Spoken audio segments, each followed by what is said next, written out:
ओम देवताभ्य पितृभ्यश्च महायोगिभ्य एव च नमः स्वाहाय स्वधाय नित्यमेव नमो नमः। मित्रों, जय जय श्री राधे।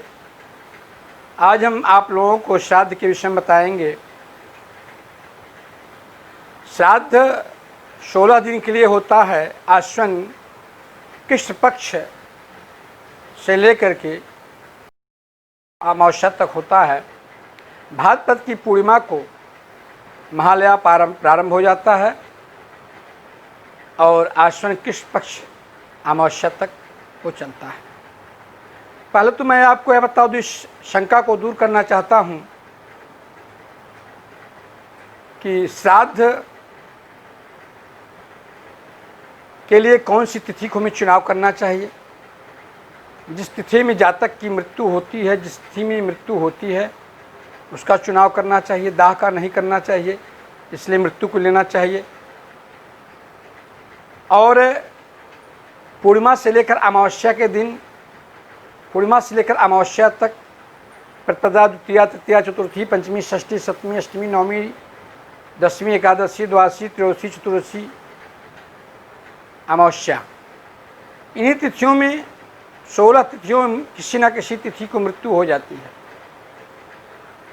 तो जिस तिथि में मृत्यु होती है उसी को ग्रहण करना चाहिए, उसी को श्राद्ध में लेना चाहिए। और दूसरी बात यह है कि अगर सौभाग्यवती स्त्री की मृत्यु होती है तो सौभाग्यवती का मतलब पति जीवित है, पत्नी की मृत्यु हो गई है, उसके लिए हम नवमी को करते हैं। अगर मान लीजिए किसी को दुर्मरण मृत्यु होती है, सर्प से हो जाती है, जल के हो जाती है, अस्त्र शस्त्र से हो जाती है, एक्सीडेंटल मृत्यु हो जाती है, उसके लिए चतुर्दशी को हम करते हैं। और जिसकी तिथि नहीं मालूम होती है कि किस तिथि को उनकी मृत्यु हुई है, उस दिन हम अमावस्या को करते हैं। सर्वपितृ विसर्जन के दिन करते हैं। जिस दिन अमावस्या रहती है उस दिन उनका हम श्राद्ध करते हैं। श्राद्ध के विषय में बताया गया है। लोग प्रश्न तमाम प्रकार के करते हैं कि जो लोग गया चले गए हैं उनका श्राद्ध नहीं करना चाहिए। देखिए, श्राद्ध सबका करना चाहिए। पितरों के निमित्त हम श्रद्धा से इस कार्य को करते हैं, श्रद्धा व्यक्त करते हैं अपने पूर्वजों के प्रति। जो नहीं है उनके लिए 16 दिन यह हमारे शास्त्रों में दिया गया है कि इसके अंतर्गत श्राद्ध करना चाहिए। तर्पण करने का विधान होता है। तर्पण जो होता है प्रतिदिन करने का विधान होता है। ऐसा नहीं कि केवल आप पितृपक्ष में ही तर्पण करें, प्रतिदिन आप तर्पण करिए। और पिंडदान भी करने का विधान होता है इसमें। अगर गया में श्राद्ध आप कर दिए हैं तब भी आप पिंडदान कर सकते हैं। क्योंकि जब आप पिंडदान करा देते हैं या तर्पण करा देते हैं तो आप क्या बोलते हैं अंत में? पितृरूपी जनार्दन वासुदेव प्रियताम न मम। अर्थात मैं किसको देता हूँ? पितृरूपी जनार्दन भगवान को दे देता हूँ। इसलिए आप पिंडदान भी कर देते हैं। आपको पिंडदान करना चाहिए। ऐसा नहीं कि हम गया चले गए हैं तो हम मुक्त हो गए हैं, पिंडदान नहीं करेंगे, छुट्टी पा गए हैं, ऐसी कोई बात नहीं है। हम तर्पण नहीं करेंगे, आपको प्रतिदिन तर्पण करने का विधान होता है। और जब आप तर्पण करेंगे, तर्पण करने से, पितरों के संतुष्ट होने से आपके जीवन में निश्चित रूप से खुशहाली आएगी, आपकी मनोकामनाएं पूर्ण होगी, किसी प्रकार की बाधा नहीं होती है। पितृदोष होता है लोगों के, ज्योतिष के द्वारा भी देखा जाता है पितृदोष होता है। अगर सूर्य पीड़ित हो जाते हैं, चंद्रमा पीड़ित हो जाते हैं पापग्रह से तो पितृदोष हो जाता है। किसी ने गाय की हत्या कर दी है, किसी ने भ्रूण हत्या कर दी है, गर्भ नष्ट कर दिया है, उससे भी पितृदोष लग जाता है। इन पितृ दोष के निवारण के लिए यह जो 16 दिन हैं पितृपक्ष में, पूर्णिमा से, भाद्रपद पूर्णिमा से लेकर के और आश्विन कृष्ण पक्ष अमावस्या के अंदर आप अगर सही ढंग से पितरों की पूजा करते हैं तो पितृदोष निश्चित रूप से समाप्त हो जाता है। श्राद्ध करने का जो समय बताया गया है वह मध्याह्न काल में बताया गया, जिससे हम कुतुब बेला कहते हैं। 11:24 से लेकर के 12:26 के जो बीच का समय होता है, इसे कुतुब बेला कहते हैं। इसके अंदर हमें श्राद्ध करना चाहिए। श्राद्ध में पंचबलि देने का विधान होता है। गो बलि गाय के लिए, कुत्ते के लिए, कौवे के लिए, चींटी के लिए देवादि बलि, और गाय के गोबर की उपली बना करके आप पूरी उसको आग बना करके खीर और पूरी उस पर आप रखिए। उसके सुगंध से ही हमारे पितृ क्या होते हैं? तृप्त होते हैं। देवता और पितृ सुगंध से तृप्त होते हैं और उसकी वो प्रतीक्षा करते हैं। जब वो संतुष्ट हो जाते हैं उस सुगंध से, तो आपको पूर्ण रूप से वह आशीर्वाद दे करके पितृलोक को चले जाते हैं, जिससे आपके जीवन में हमेशा खुशहाली रहती है। तर्पण करने का जो विधान होता है, तर्पण जो हम करते हैं, पहले हम देव तर्पण करते हैं। बिना कुशा के तर्पण नहीं करना चाहिए, कुशा अवश्य धारण करना चाहिए। तो 2 कुशा की अंगूठी आप राइट हैंड के दाहिने हाथ के अनामिका में इसमें धारण करेंगे और 30 कुशा की पवित्री पैती हम बाएं हाथ में लेते हैं। तो पहले हम पूरब मुख होकर के तर्पण करते हैं, देवताओं को देते हैं। इसको देव तीर्थ कहते हैं। ये अंगुलियाँ जो होती है देव तीर्थ होती हैं। जल उठाते हैं और उसको छोड़ते हैं।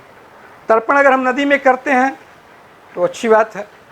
मान लीजिए अगर हम घर में तर्पण करते हैं तो थाली बहुत बड़ी प्राप्त होनी चाहिए। मिट्टी और लोहे का पात्र इसमें वर्जित होता है। मान लीजिए आपके पास पात्र नहीं, छोटा सा कोई पात्र अगर है, चांदी का है, सोने का है, ताम्र का है, उस परात में रख करके आप तर्पण करिए। आप उसमें दूध डाल दीजिए, गाय का कच्चा दूध डाल दीजिए, चावल डाल दीजिए, उसमें सफ़ेद पुष्प डालने का विधान होता है।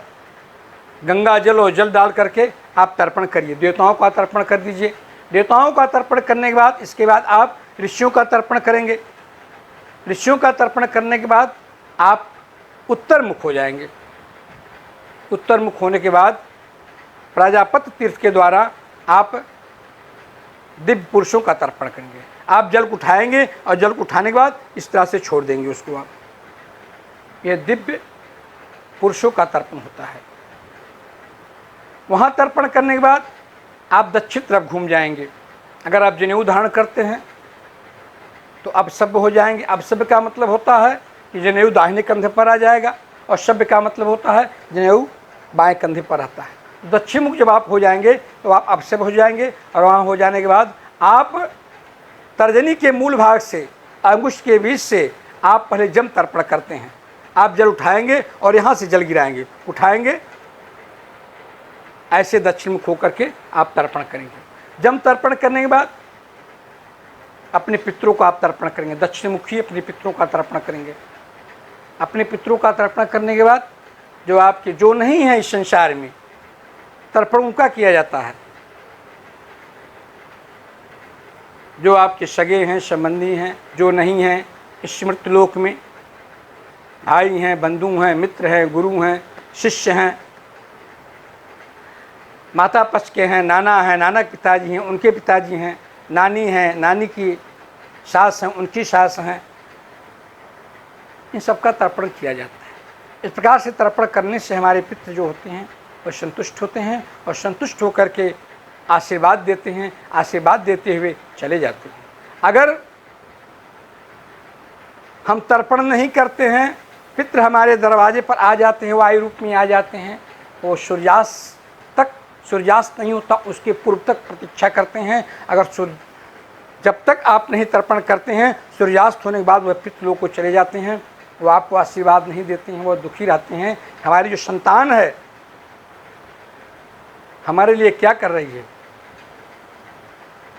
तर्पण नहीं कर रही है। तर्पण में क्या किया जाता है? जल आप देते हैं।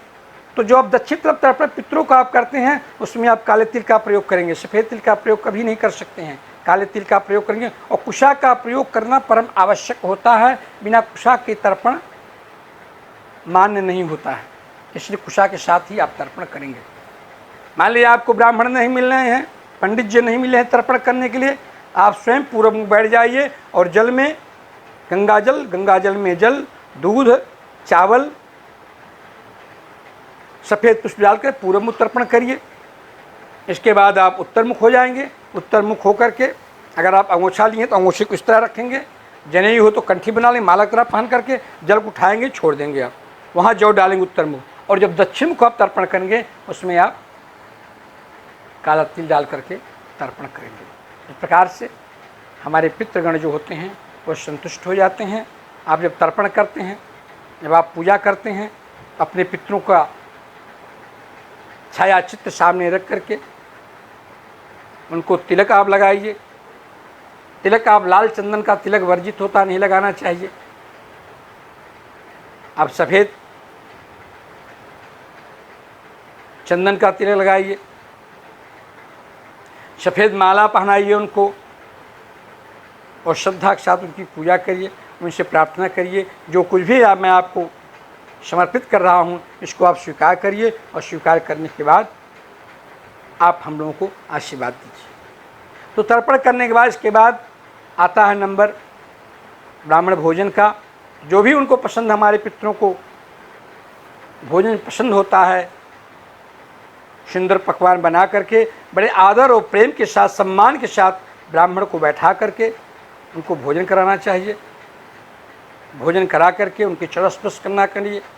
यथाशक्ति उनको द्रव्यदान, वस्त्रदान, जो भी होता है, फलदान इत्यादि का सामर्थ्य के अनुसार उनको दान करने का विधान होता है। इस प्रकार से तर्पण करने से, इस प्रकार से श्राद्ध कार्य करने से हमारे पितृ जो होते हैं वह संतुष्ट होते हैं, तृप्त होते हैं, और वह हमें आशीर्वाद प्रदान करते हैं।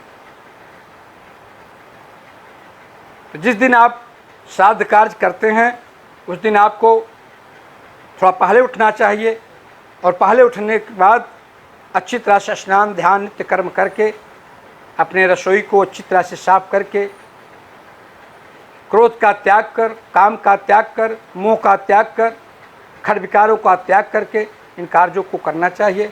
ब्राह्मण को सादर आमंत्रित करके भोजन सामग्री सुंदर पकवान बना करके पंचबली निकाल करके, पंचबली निकालने के बाद अग्नि में धूप देने के बाद भगवान को भोग लगाना चाहिए, और भोग लगाने के बाद तब ब्राह्मण देवता को भोजन कराना चाहिए। इस प्रकार से करने का विधान होता है।